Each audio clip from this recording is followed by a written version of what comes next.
Un vieux manteau, une paire de bottes usées. Comment ces deux objets pourraient-ils bien être à l'origine d'une institution de renommée mondiale?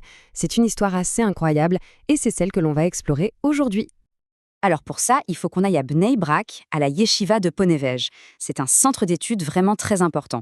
Et son fondateur, le rabbi Yosef Shlomo Kahaneman, avait une façon bien à lui de raconter les origines de cet endroit, une histoire vraiment surprenante, presque incroyable. Voilà ce qu'il disait. Une déclaration qui a de quoi surprendre, c'est le moins qu'on puisse dire. Oubliez le béton, oubliez l'acier. Non, les fondations, c'était un manteau et des bottes. Mais comment est-ce que c'est possible? Eh bien, pour avoir à la réponse, il faut faire un bond dans le passé. On retourne en Lituanie, en plein cœur d'une nuit d'hiver absolument glaciale. C'est vraiment là que toute cette histoire prend racine. Imaginez un peu la scène. Une petite maison tout au bord de la ville de Kol. C'est là qu'on retrouve la famille Kaheneman, confrontée à une réalité vraiment très dure. Le froid est glacial et chaque jour amène avec lui un choix tout simplement impossible. À l'intérieur de cette maison en bois, pleine de courants d'air, il y a 6 garçons. Et ces 6 fils, ils n'ont qu'une seule envie, aller au Cheder, leur école, pour étudier.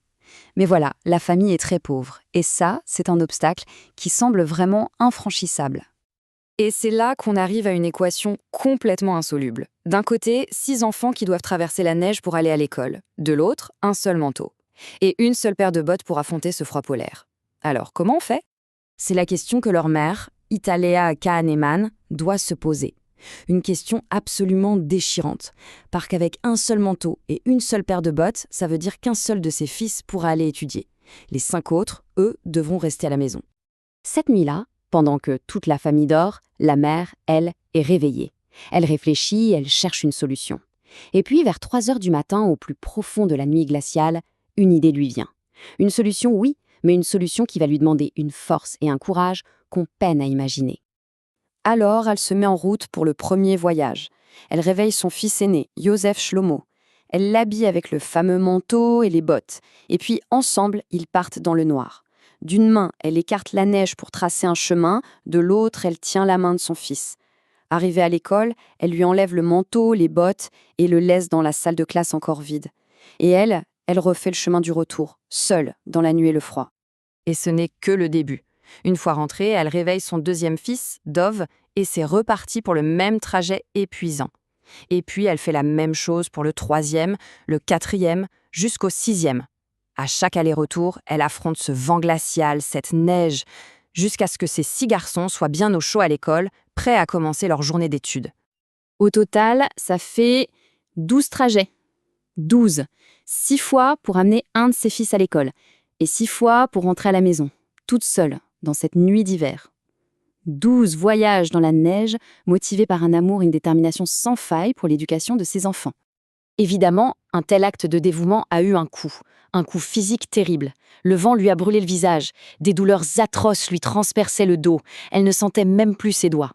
À la fin, elle s'est littéralement effondrée d'épuisement. Et le diagnostic du médecin, plus tard, sera sans appel, une pneumonie sévère. Cette nuit-là, bien sûr, n'a jamais été oubliée, surtout pas par son fils aîné, Yosef Shlomo. Elle est restée gravée dans sa mémoire et elle est devenue, en quelque sorte, la véritable pierre angulaire de toute sa vie. C'est ce souvenir précis qui, bien des années plus tard, allait lui donner la force de construire quelque chose d'immense.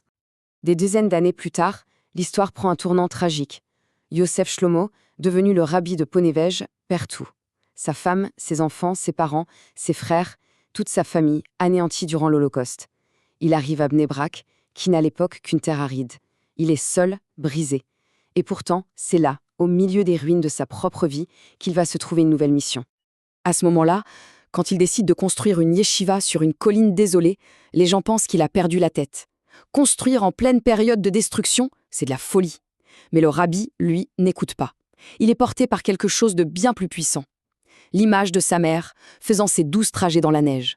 Cette image ne le quitte pas. C'est elle qui résonne dans sa tête et qui lui murmure « Yosef Shlomo, construis, n'abandonne surtout pas ». Et c'est là que tout prend son sens. On comprend enfin ce que le rabbi voulait dire au tout début. On comprend ce qu'étaient, pour lui, les véritables fondations de sa yeshiva. Quand il parlait du manteau et des bottes, il ne parlait évidemment pas de matériaux de construction, non. Il parlait de ce souvenir, le souvenir d'un acte d'amour et de sacrifice si profond qu'il est devenu une source d'énergie inépuisable. C'est ça qui a alimenté son esprit et qui lui a donné la force de bâtir, alors qu'il n'avait plus rien.